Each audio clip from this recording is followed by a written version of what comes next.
Jadi kan kita ngomongin jual-jual nih ya. Dosen boleh jual buku nggak, Bang? Nah, itu bagus pertanyaannya, arahnya ke situ karena banyak sekali buku itu. Hello Liberals, kembali lagi di Lingkar Inspirasi Bangsa. Yuk kita bahas. Guys, ya alhamdulillah ya hari ini sehat-sehat aja Bang ya. Alhamdulillah sehat. Kita bersama dengan seorang dosen dari Stein Mandailing Natal. Benar nggak aku? Siap. Nah, Yes, namanya adalah Bang Ahmad Riansyah Parinduri. Kita panggilnya apa Bang? Bang Rian boleh. Bang Rian, yes. Bang Rian, kali ini tuh kita mau bahas tentang gimana sih dosen itu, kenapa pengen jadi dosen dan lain sebagainya. Udah, boleh ya? Boleh. Sharing aja gimana sih dosen itu, karena banyak yang bilang dosennya kayak gini kan kita dengar aspirasi dari mahasiswa.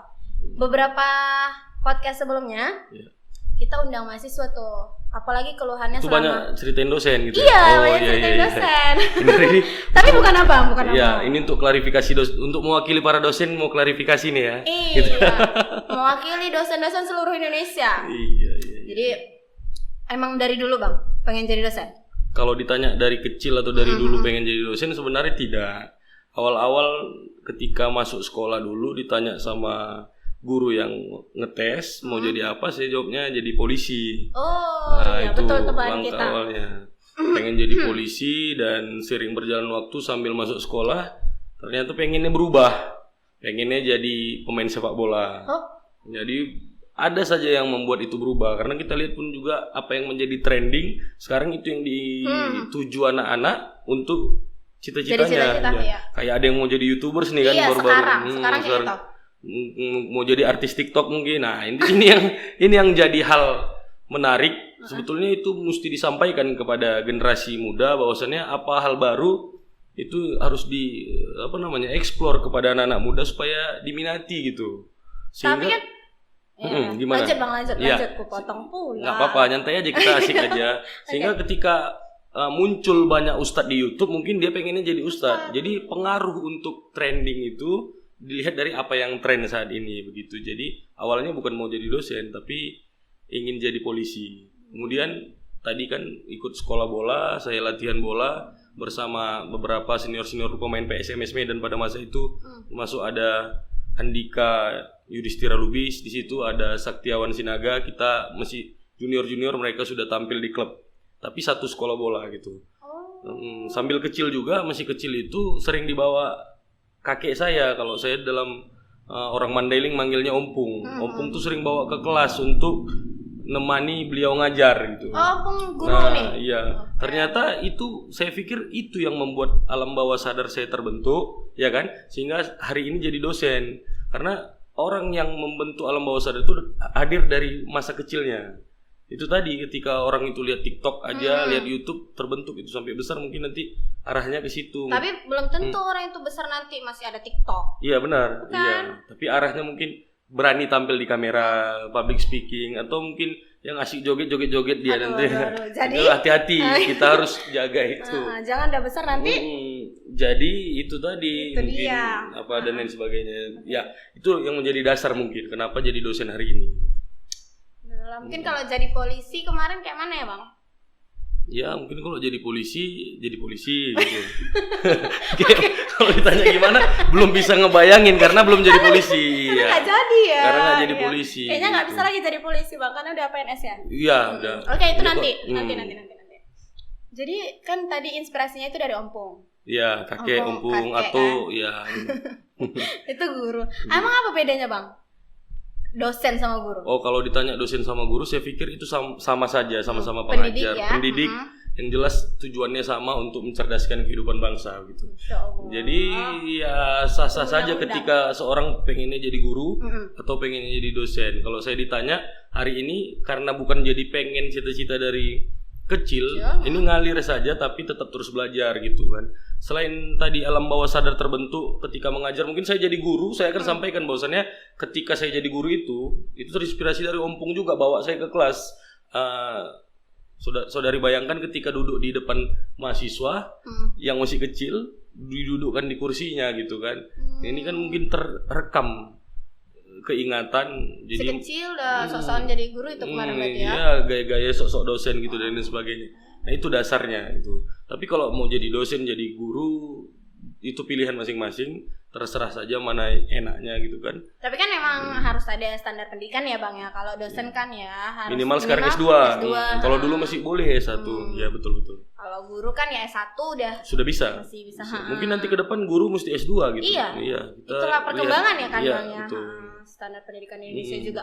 Terus gaji nih. Gaji dosen lebih banyak nggak sih dari gaji guru? Tapi kan abang belum pernah jadi guru kan? Belum pernah jadi guru, tapi sudah pernah tahu lah gaji guru. Tapi saya pikir sama-sama saja lah. Mana pula gaji dosen itu banyak loh, karena dia bisa sana sini ya nggak? Kampus 1, kampus 2 itu kalau yang nggak PNS ya Bang? Memang semua tergantung giatnya. Kalau di sisi swasta dia menjadi seorang guru atau swasta dia menjadi seorang dosen, tergantung mana banyak dia ngajar di mana-mana. Karena sekolah-sekolah swasta apalagi di kota-kota besar itu kan memang banyak sekali. Tergantung memang pandai dia masuk kemana, di mana bumi berpijak, di situ langit dijunjung. Nah, dia bakalan diterima di sekolah manapun ataupun di kampus manapun. Berarti tergantung pada ya jam tayang mereka lah ya. Betul, itu kalau dilihat dari segi itu. Tapi kalau saya lihat harusnya lebih dari apa yang didapat dosen atau guru saat ini. Kalau kita bicara dosen di saya, haruslah lebih didapat dibandingkan apa yang kita lihat salary-nya ataupun hasilnya gajinya. Jadi kenapa? Kayaknya lebih, mau dibilang tidak pantas, bisa juga dibilang tidak pantas. Karena kita ini kan itu bukan nggak berani ngasih bandol. Tapi kalau dilihat daripada upaya dan memang dosen dan ataupun guru itu gunanya untuk dicerdaskan dan membuat dia lebih semangat, harusnya gaji itu harus besar. Setimpal lah ya. Setimpal dibandingkan seorang yang katakanlah, saya bukan menghina profesinya, itu profesi yang bagus tapi nggak sebanding sama dosen. Dia mungkin sering live di TV. Nah, itu luar biasa. Luar biasa. Kenapa nggak bisa diimbangi seperti itu? Padahal kita live juga di tempat umum, memang nggak sebanyak nasional kan gitu. Benar-benar. Jadi ya itulah, karena kita istilahnya mendidik bibit ya kan. Bibit, iya. Anak generasi bangsa. Seharusnya, betul sih, aku setuju.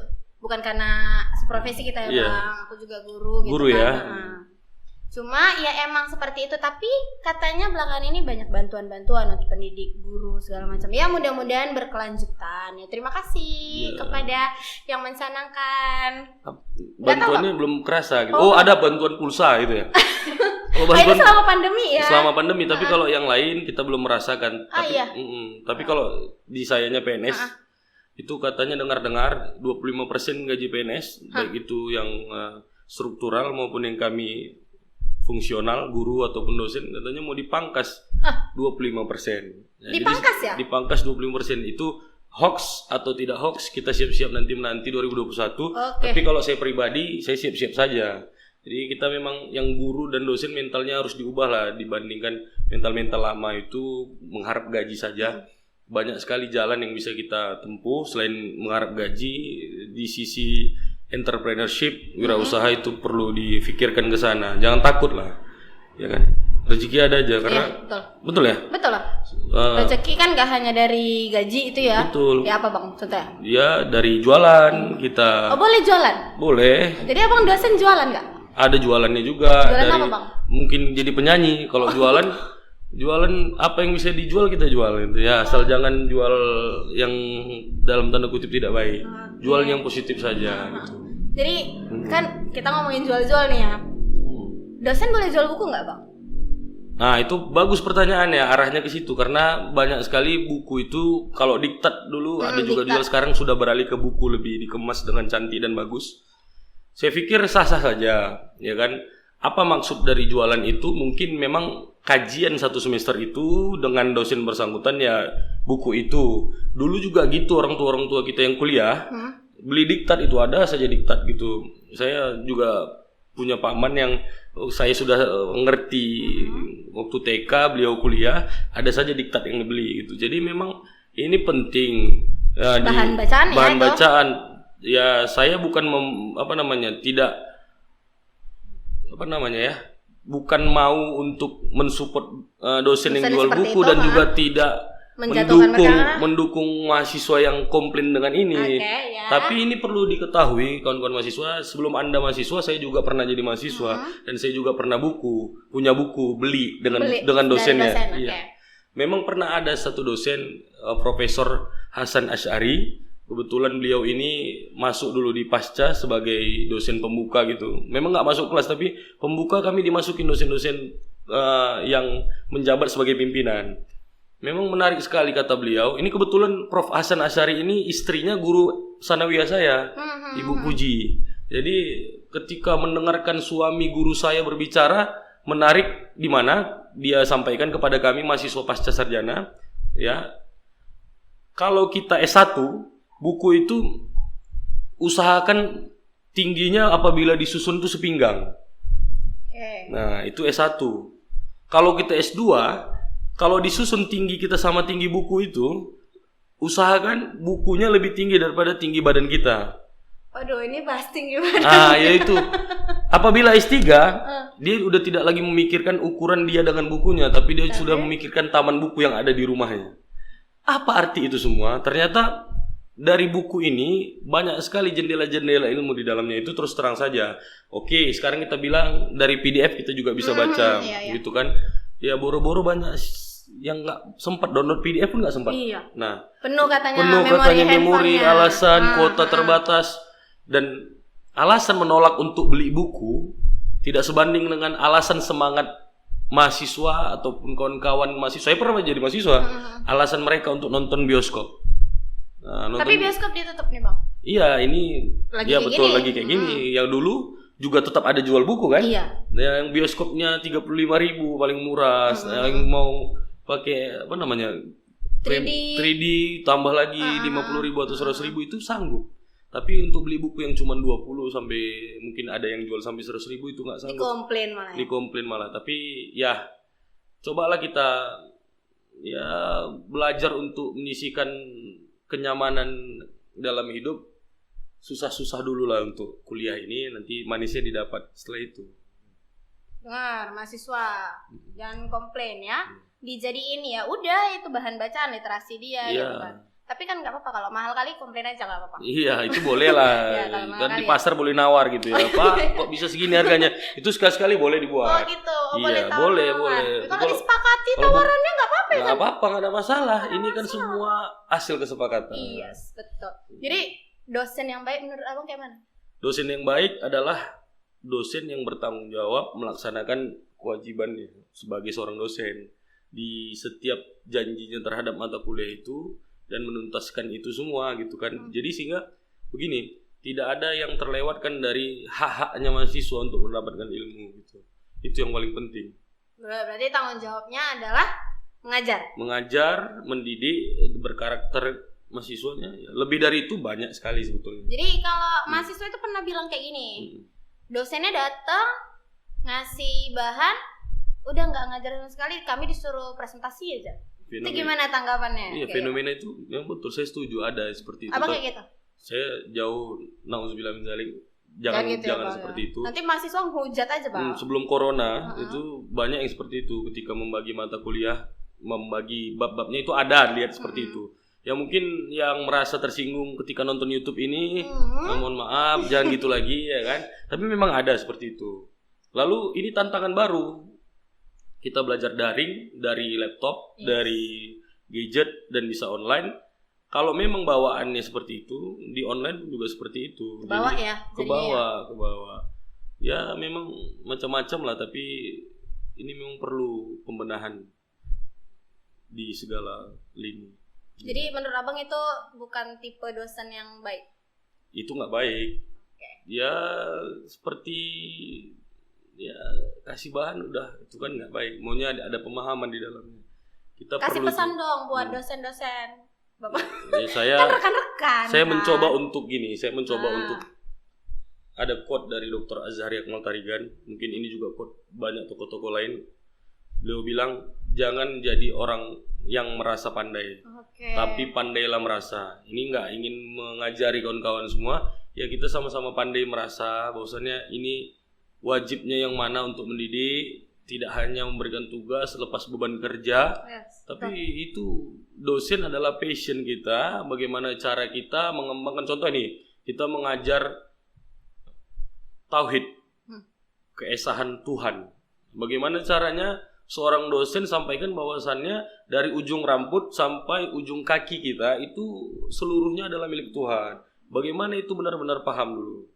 Jangan nanti udah belajar tauhid bicara milik Tuhan rambut, itu satu bab dibahas sama mahasiswa. Kedua, turun rambut apalagi milik Tuhan mata gitu dibahas. Kita nggak pengen seperti itu. Iya, jadi bisa salah pemahaman juga. Jadi ya benar. Berarti kita harapkan ya dosen-dosen yang kayak gitu merasa dulu ya, berkaca dulu ya. Udah sampai belum saya tanggung sendiri jawab. juga itu pesan untuk diri sendiri. Iya, mudah-mudahan nggak gitu ya Bang ya. Amin. Jadi kalau kayak gitu boleh nggak kira-kira mahasiswa komplain? Boleh. Ini sekarang kan transparansi lebih terbuka, transparansi memang ya. Di kampus-kampus sudah menyediakan aduan-aduan itu yang saudari maksud tadi. Memang nggak salah, silakan sampaikan saja.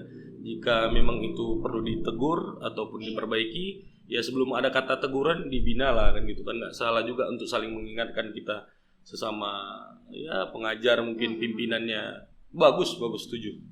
Ya, jadi maksudnya buat dosen-dosen kalau dikritik sama mahasiswanya ya jangan kasih nilai E gitu loh. Oh, ada yang fenomena seperti itu ya? Iya takutnya gitu kan, dosennya langsung kasih E gitu. Nah itu dari dosen. Jadi kalau mahasiswa yang keren gimana Bang? Mahasiswa yang keren itu jangan sembarang kritik dosen. Ini saya balikkan kembali. Karena licik. iya benar gitu. Iya. Kita juga pernah jadi mahasiswa. Oke. Betul. Bagaimana ukuran kita untuk santun itu diperhatikan, dan rata-rata dosen kalau memang dibangun hubungan kita dengan dosen itu baik, kayak ini kan banyak lembaga-lembaga seperti LIB yang luar biasa ini. Asik. Ya, Siap. Lingkar Inspirasi Bangsa, ketika di dalamnya adalah banyak mahasiswa-mahasiswa yang bergabung ataupun guru-guru yang pernah jadi mahasiswa, ya kan? Itu membangun hubungan baik dengan dosen-dosen. Saya pikir itu jadi jalan yang bagus. Itu mahasiswa keren nanti. Itu minim sekarang. Ketika kita lihat mahasiswa ketemu dosennya malah mahasiswanya kabur, ngumpet di balik mobil atau di balik pohon. Tapi yang harus dilakukan adalah tegur dia, sapa dia. PDKT lah ya Bang. Iya, saya sendiri saja waktu nggak lama waktu saya mahasiswa sekarang jadi dosen, baru beberapa tahun yang lalu, karena kan ketika selesai S1 saya lanjut terus S2, lanjut terus jadi dosen, mula-mula honor lalu lulus PNS. Waktu jadi mahasiswa dulu saya mau itu dosen yang ngasih saya nilai D dan dianggap killer, saya juga nganggap itu killer, saya tetap tegur. Sampai sekarang kami pernah duduk berdua menghadiri rapat dosen, jadi nggak ada jadi masalah. Dosen juga saya, Pak. Apa kabar Pak? Seru gitu. itu kayak gitu. Iya, Padahal kan tadinya keluar... diajarin dia awal jadi sepantaran ya. Sekarang sudah duduk sebelahan. Dulu dikasih nilai D dulu gitu. Jadi ya jangan usah disebut lah Bapak Ibu. Tapi yang jelas yang merasa aja. Yang jelas ya mungkin cara beliau mengajar seperti itu kan. Kita ada di kampus tuh ada semester pendek. Ya mungkin memang itu nggak kita salahkan sepenuhnya. Kita yang terlambat mungkin untuk mempelajari itu. Pada saat itu memang pembenahan besar-besaran di kampus UIN Sumatera Utara, dari yang masih IAIN menuju ke UIN, itu pantas untuk kami dipecut katanya. Nggak apa-apa ya, mahasiswa dapat E pun nggak apa-apa ya. Nggak ada masalah selama semester pendek dilakukan dan tanggung jawabnya untuk memperbaiki itu ada. Ini Bang, mahasiswa ada nggak sih yang bisa dibagi mana ya? Harus dapat IP sekian, benar nggak sih itu? Itu harus mendapatkan IP yang tinggi lah katakanlah ya. Itu harusnya memang ada tertanam di dalam diri mahasiswa untuk jadi motivasi terus rajin belajarnya, kejar targetnya, cepat tamatnya. Oh iya, cepat tamatnya ya. Iya, kalau misalnya nggak pengen ya siap-siap lah untuk tamatnya lebih lama dibandingkan rata-rata. Jadi penting untuk jadi motivasi, dan di kelas itu jangan jadi orang yang biasa. Kita harus jadi orang yang luar biasa, beda dengan yang lainnya. Kalau bisa satu kelasnya semuanya beda gitu. Beda-beda gitu. Beda-beda. Ketika ada yang mau bertanya semuanya angkat tangan. Tapi kan itu nyatanya di negara kita. Siapa yang mau bertanya yang angkat tangan satu gitu kan. Dan juga tadi ada kita singgung di awal cerita dosen itu, bagaimana mendidik mahasiswanya yang baik, bagaimana jadi dosen yang baik. Selain wajib untuk masuk pada tanggung jawabnya, juga cara menilai itu jadi penting gitu. Jangan semena-mena dengan nilai-nilai yang fatal gitu ya. Saya pun nyinggung Bapak tadi, itu tadi cara beliau untuk jadi enggak. Tapi bagaimana caranya dikasih nilai yang bagus lah untuk yang layak dapat bagus ya bagus gitu ya. Benar sekali, karena apalagi ini kan belajar tempatnya salah. Jadi nggak semua sempurna didapat gitu. Asalkan semangat masuk kelas, semangat untuk mengerjakan tugas, semangat untuk bertanya, itu bagus. Sehingga kalau bisa kita katakan, contoh saja diambil, seorang tokoh nasional, Renal Kasali, kita tahu semua, menyampaikan bahwasannya ketika anak beliau mendapatkan hasil ujian dengan nilai bagus, ya excellent gitu ya, atau good gitu ya, beliau komplain dengan dosennya, itu kuliahnya di mana? Luar negeri. Saya lupa di mana saya baca artikel ini tentang Renal Kasali. Dia komplain, kenapa nilai anak saya bagus tapi hasilnya saya baca biasa-biasa saja. Untuk kata bagus itu belum, atau malah banyak salahnya. Lantas apa jawaban dosen luar negeri? Jawabannya, itu cara mendidik kami supaya timbul kepercayaan diri dan semangat untuk belajar itu. Betul. Jadi ya nilainya tinggi untuk semangat belajar. Jadikan acuan sih target ya IP itu. Tapi kalau masuknya 14 pertemuan masuknya cuma 2 kali, ya itu nggak pantas, suruh ulang lagi aja. Oke, langsung E aja itu. Iya, itu ya. Betul. Kita nyambung ke yang tadi, mahasiswa itu kalau bertanya, kalau bisa semuanya bertanya gitu kan. Nanti kalau supaya bertanya nggak ada yang jawab. Iya. Apakah mahasiswa itu harus emang aktif seperti itu? Harus aktif, karena yang mau dikaji dia itu apa, kuliah itu mau ngapain, dia harus tahu. Memang aktif itu penting.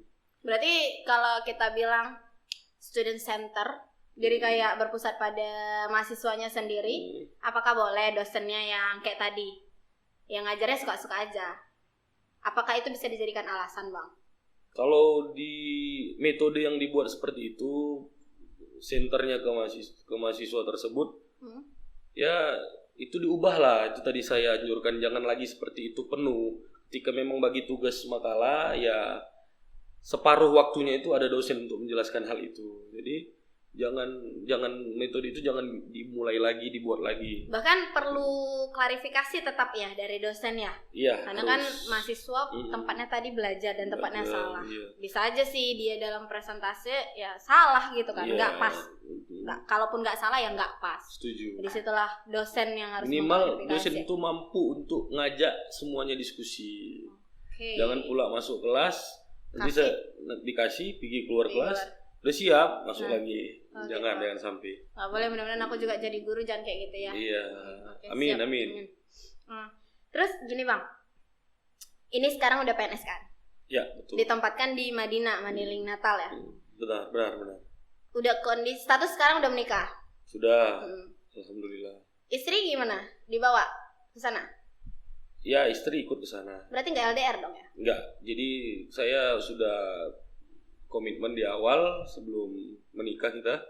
Kami ada rencana memang nulis buku Melala. Jadi di buku Melala itu judulnya Melala nanti? Melala, kemana saya pergi istri ikut. Jadi istri alhamdulillah memang menyetujui hal itu.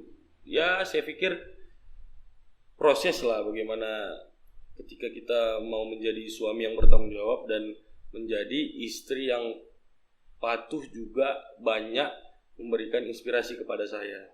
Jadi istri itu bukan berarti kita ikut aja, tapi banyak sekali ilmu yang kita dapat. Kan beda nih, ini kuliahnya di sini, ini kuliah di sini, ini pernah belajar di sini, ini pernah belajar di sini. Ini orang tuanya ini orang tuanya ini, kan nggak satu orang tua, nggak satu tempat belajar. Jadi saya banyak sekali saya mendapatkan inspirasi, ilmu, dan orang-orang yang baru dikenal seperti LIB ini. Saya duduk di sini karena istri saya yang orang LIB juga. Yes. Itu Terima kasih. Hal positif. Teman kita. Itu hal positif bagi saya. Ya, ini pertanyaannya nggak masuk berarti sama abang ini karena tadi mau nanya kayak mana sih nggak enaknya LDR gitu loh. Oh, udah disiapkan itu. Iya. Tapi udahlah. Mungkin kalau kondisinya ada hal yang. Iya, soalnya PNS gini kan bang, maaf potong. Soalnya PNS kan biasanya ditempatkan di tempat yang jauh, keluarganya di mana gitu kan. Itu tadi. Udahlah. Iya. Ada tanggapan nggak kira-kira? Boleh saya tanggapin. Boleh. Sebelum saya menikah udah tahu PNS di situ gitu. Jadi kenapa dipilih PNS yang di situ begitu? Saya bilang kalau ada LDR yang memaksa, misalnya kondisi istrinya hamil muda gitu kan. Ada waktu saya harus kejar ke sana selama seminggu 2 minggu itu ya ada rasa LDR itu. Pernah sekali tuh. Sekali, dan memang rindunya luar biasa. Tapi memang kami berkomitmen untuk supaya tidak seperti itu di kala normal, kecuali ada hal yang tidak normal. dan penting. Jadi nabung rindu lah ya Bang ya. Iya. Memang ada orang yang itu, yang LDR Iya seperti kan? itu. Kok kayak gitu? Saya bingung. Ini itu balik berpulang ke merekanya. Tapi dan mereka punya caranya sendiri lah ya Bang ya. Kayak mana menyikapi LDR itu. Tapi ada satu poin penting mau saya betul. bagi. Saya terlahir dari anak seorang pegawai negeri sipil. Dari ibu seorang ibu rumah tangga. Jadi orang tua yang istilahnya tulang punggung itu ayah. Memang benar-benar ayah. PNS yang memang betul saudari sampaikan tadi bahwasannya pindah-pindah tugas itu biasa, apalagi beliau itu struktural. Kalau saya kan fungsional dosen tuh tidak semudah struktural yang pindah ke sana pindah kemari.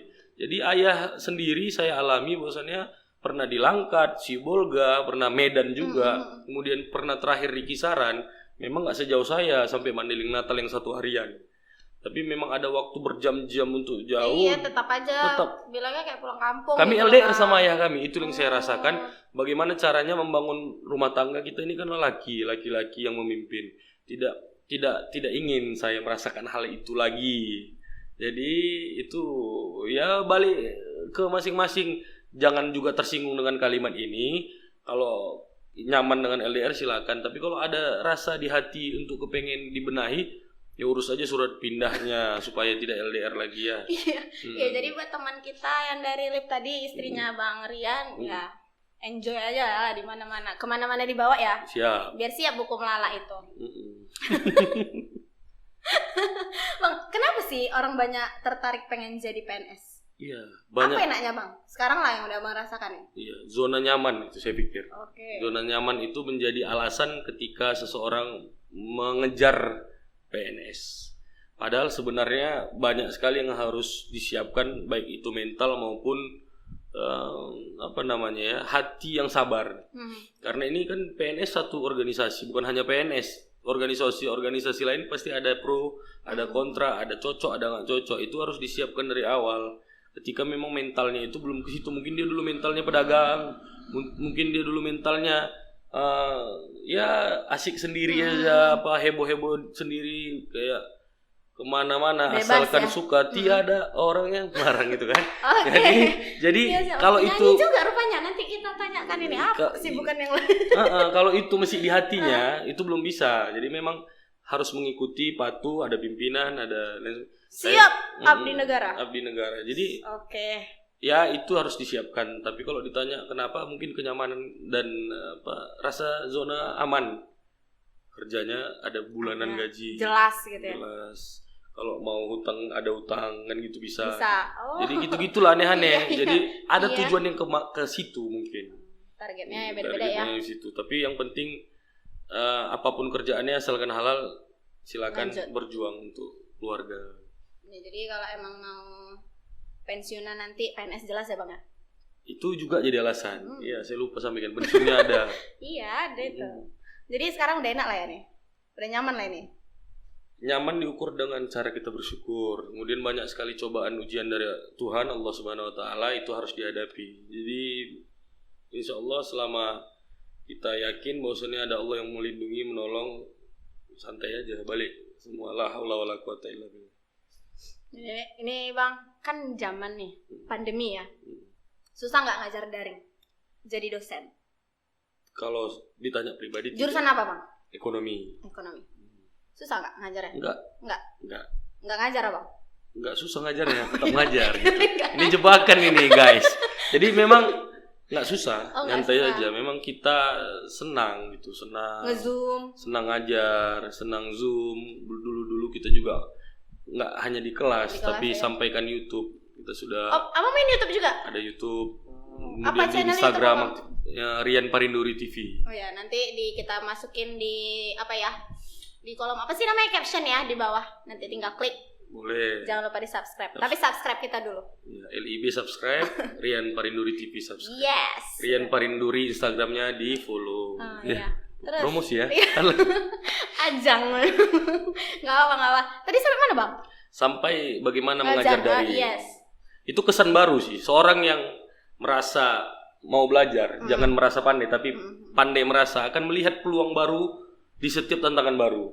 Jangan kita ketika ada cobaan kita nggak bisa lihat jalan mana lain yang bisa kita tempuh. Itu tidak baik. Tapi buat saja hal-hal yang hebat, yang baru. Kan dulu orang nggak punya YouTube, sekarang banyak YouTube. Dulu banyak lomba video gitu-gitu. Dulu nggak punya PC, orang pakai mesin tik. Itu banyak sekali hal yang baru. Gitu. Jadi itu mahasiswa semua bolak-balik gadget lah ya? Iya. Di sana harus tempat abang berjalan lancar dari? Berjalan lancar. Memang awalnya kita itu di Mandailing Natal zona hijau. Tapi secara nasional kan dilarang untuk bertatap muka dan sebagainya. Dibuatlah metode senyaman mungkin. Sekarang apalagi sudah waktunya new normal, ada jaga jarak. Itu ya kalau ditanya saya sebagai personal, nikmati setiap perubahan yang ada dan tantangan yang di depan mata itu. Jadi kira-kira kapan lah ini kita masuk tatap muka, Bang? Kelas. Udah ada dapat nggak informasi?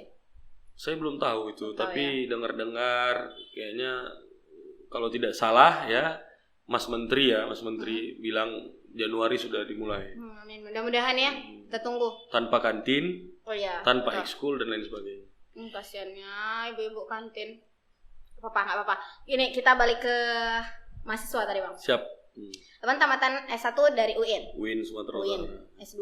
UIN Sumatera Utara. S3 nih lagi proses. Sedang di Sultan Zainal Abidin, Malaysia. Oh, di Malaysia. Jadi tanggapan Abang dong, kasih kalau mahasiswa biasanya S2 targetnya kan di luar negeri.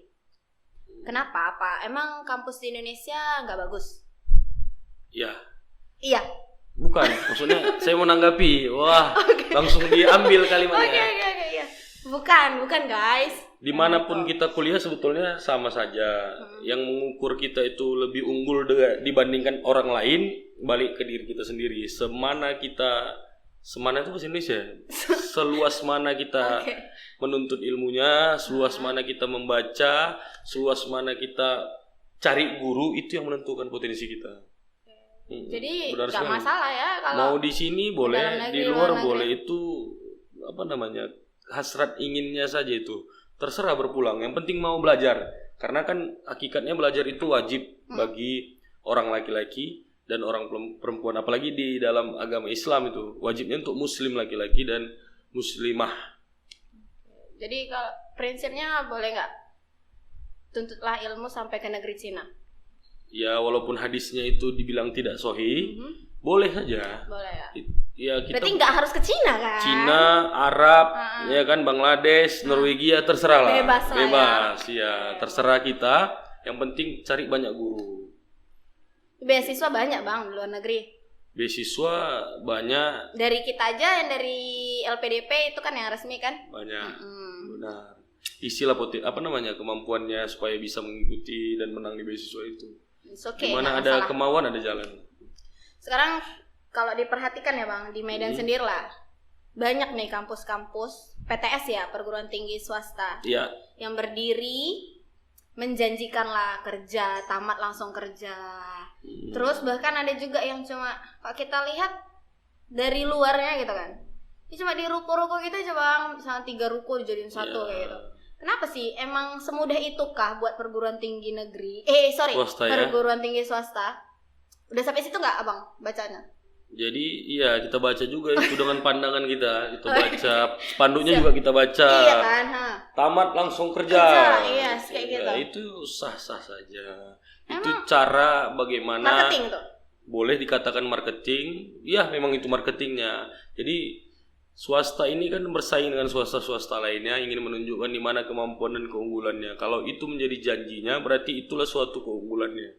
Ketika kita pengen tujuannya untuk bekerja, ya dengan menarik kemasan oleh kampus swasta itu banyak juga yang masuk ke situ. Saya pikir harus juga diisi dengan kualitas dari kampus ya. Walaupun memang menggiring ke dunia kerja dan menjamin itu masuk kerja, tapi diisilah kualitasnya. Nanti dimasukkan kerja 1 bulan rupanya di PHK. Ya udah penting kami udah masuk kerja kata kampusnya, mau bilang apa? Oh iya pula ya. Iya pula, kita harus cerdas lah.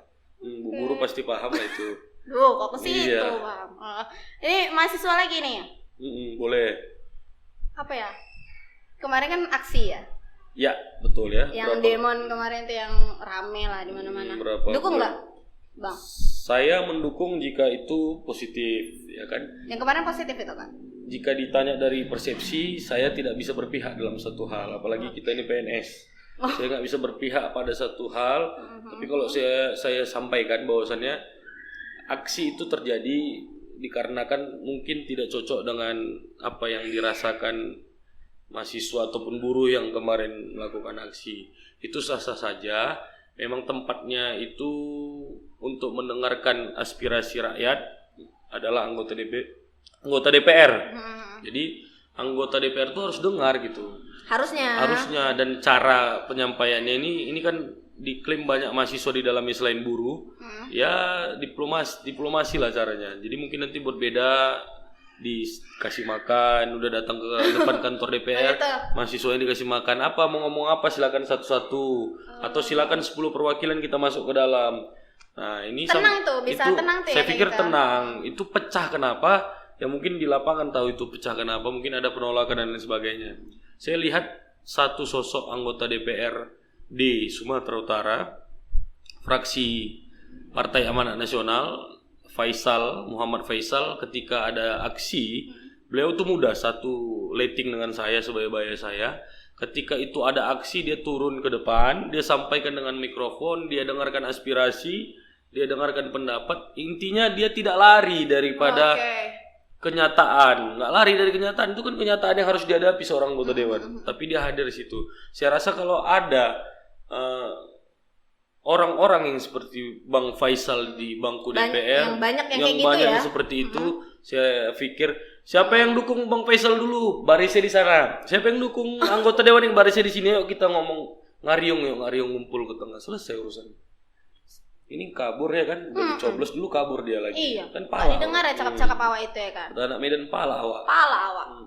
Emosi jiwa. Bang, jadi udah berapa lama jadi dosen? Sejak tamat S2 saya sudah dosen. Kalau ditanya jadi dosen, kalau PNS 1 tahun. Oke. Iya. Selain dosen, apa kegiatan? Selain dosen, kita senang untuk mengisi kegiatan-kegiatan motivasi di kalangan mahasiswa maupun siswa-siswa SMA. Oh, motivator, Bang? Bisa dibilang seperti itu. Jadi itu hal yang saya pikir harus dibangun dalam karakter suatu anak muda. Jadi saya senang di situ. Juga aktif di kegiatan-kegiatan sosial seperti yang kayak LIB ini buat, kita ada rumah bisnis Islam. Dan itu semua sifatnya dinamis saya pikir. Bukan seperti PNS yang statis, kita masuk PNS, tapi ini dinamis. Ada gaya baru apa kita ciptakan.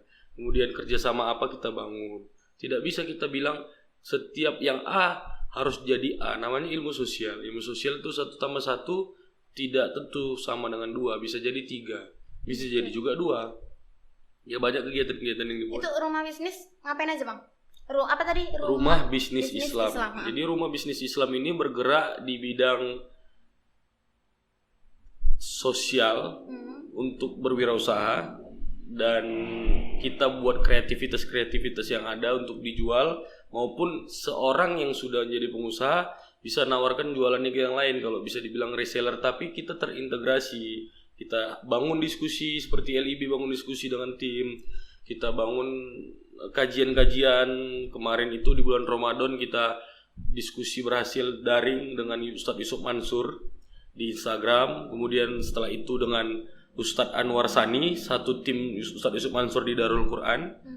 Kemudian kita juga diskusi dengan Ketua Bursa Efek Indonesia Perwakilan Sumatera Utara, Bapak Pintor Nasution. Nah, yang seperti itu dibangun. Kendati dia sifatnya, saya bilang tadi di awal, dinamis saja, terus bergerak. Kemana arah sekarang? Arahnya ke pelatihan YouTube. Ya? Pelatihan entrepreneur gitu gak sih? Dibilang komunitas iya, ada pelatihan iya, kajian juga iya. Saya pengen gini, nanti ujungnya. Kita pengen ada dakwah yang mengkaji muamalah bisnis. Jadi ada ayatnya dimasukkan, berbisnis itu bagaimana, kita perkuat. Ini sekarang kan sudah ada yang sensitif tentang Islam ini yang menyinggung perasaan kita, pernyataan yang disampaikan oleh Presiden Perancis, baik itu karikatur dan banyak sekali selain Presiden baru-baru Perancis. ini ya. Islamophobia itu kan sering. Nah, sampai-sampai ulama-ulama kebanyakan memboikot beli itu tidak lagi ke mereka tapi beli ke yang. Tapi kita jarang membuat produk itu gitu. Yes. Seperti pasta gigi, odol gigi, sabun itu kita belum punya, yang punya pun kurang begitu dikenal. Jadi pengennya di dakwah itu selain kita sholat, kita kaji wudu, kita kaji zakat, tapi juga ada mengkaji muamalah berdagang. Kalau dulu ketika kita salam di akhir sholat, assalamualaikum warahmatullahi ke kanan dan dibalas assalamualaikum warahmatullahi ke kiri, yang kita saksikan di masjid-masjid lama itu ada kuburan banyak. Itu mengartikan bahwasannya ibadah lah, bentar lagi besok lu mau mati gitu. Besok Anda tuh mau mati, ibadah sekarang gitu. Nah, sekarang sudah mulai kita buat, kita banyak lihat juga setelah assalamualaikum warahmatullahi di kanan ada tukang sate, di kiri ada mall gede. Iya. Lihat Masjid Agung contohnya kan. Nah, itu yang harus ditanamkan. Ketika sholat kita ya bermuamalah, dan disampaikan Allah juga ya kan pada surah Al-Jumu'ah itu bahwasanya bertebarlah ke muka bumi ini setelah Jumat itu tadi. Harus bertebar kita cari. Jangan selesainya di ibadah saja. Itu yang ingin kita kaji. Jadi bisnis ya bisnis, tapi tetap dalam konteksnya yang Islami yang gitu ya. Yang Islami dan mau berbuat. Kayaknya ada sih ya. Kayak kita tahu kan Indo April gitu kan Bang. Kalau yang katanya kemarin sempat ada sih 212 Mart itu. Ya. Iya. Kayak gitu ya. Itu salah satunya, tapi di dalamnya masih barang-barang Perancis di dalamnya, barang-barang lain. Kalau kita mau bergerak secara total, yuk kita ciptakanlah odol baru, kita ciptakanlah sabun baru. Yang seperti itu kan kebutuhan. Setiap hari kita pakai. Nah, itu harus difikirkan. Lalu, memang kalau bicara persepsi ini tidak habis-habisnya. Ya, sudut pandang masing-masing ya. Memang kalau ada yang bilang itu kan jangan disalahkan produk negara itu, tapi salahkan si orangnya itu. Ya, gara-gara begitulah. Orang itu siapa gitu. Kita lihat kan presidennya. Iya. Presidennya dia mewakili seluruh negerinya. Mewakili seluruh negerinya. Saya sangat setuju bahwasannya kita bisa buat apa, harus dibuat, jangan nggak dibuat. Kita sudah banyak tunjukkan jihad kita, seperti Khabib yang menang dalam boxing, yang sekarang baru pensiun. Nah, itu Islam tergambar di situ. Kemudian kita bisa lihat Mesut Ozil ketika bermain di Arsenal, dia angkat tangannya berdoa. Setiap Jumat postingannya bagus banget itu. Iya, tentang doa, tentang Muslim. Namun belakangan ini dia digoyang, tidak dimainkan di Arsenal. Nah, itu jadi itu kan yang jelas itu ada perlawanan, dan kita lawan juga dengan santun. Oke, siap. Kita buat juga yang baik-baik. Kalau diajak melawan dengan jihad bagaimana? Ya memang harus jihad gitu. Tapi jangan dibilang ini adalah konten radikal, karena memang itulah jihad dibalas dengan jihad, senyum dibalas dengan senyum gitu. Oke guys, itu tadi pembahasan kita, ada tentang dosen. Siap. Terus apa lagi tadi? Mahasiswa. Siap. Bang kasih pesan dong kira-kira untuk mahasiswa biar semangat kuliahnya, jangan komentar terus soal dosen. Yang pertama saya sampaikan bahwasannya mudah-mudahan link ini menjadi inspirasi banyak orang. Amin Allah. Karena kan lingkar inspirasi bangsa. Yes. Terus menginspirasi. Jangan di skip, nonton panjang-panjang gitu ya betul. kan. Kemudian pesannya tadi ditanya, gunakanlah keinginan Anda semaksimal mungkin untuk melaksanakan hal yang Anda wujudkan itu. Jadi ada 3 huruf saja untuk semuanya bisa dijalankan, yaitu M, A, dan U, mau. Ya, itu aja. Asal mau semuanya dapat. Niat ya? Niat, mau. Siap. Udah, itu aja Bang? Siap. Oke, itu aja teman-teman. Sampai jumpa pada podcast berikutnya. Terima kasih Bang udah hadir. Sama-sama, sukses terus. Yes.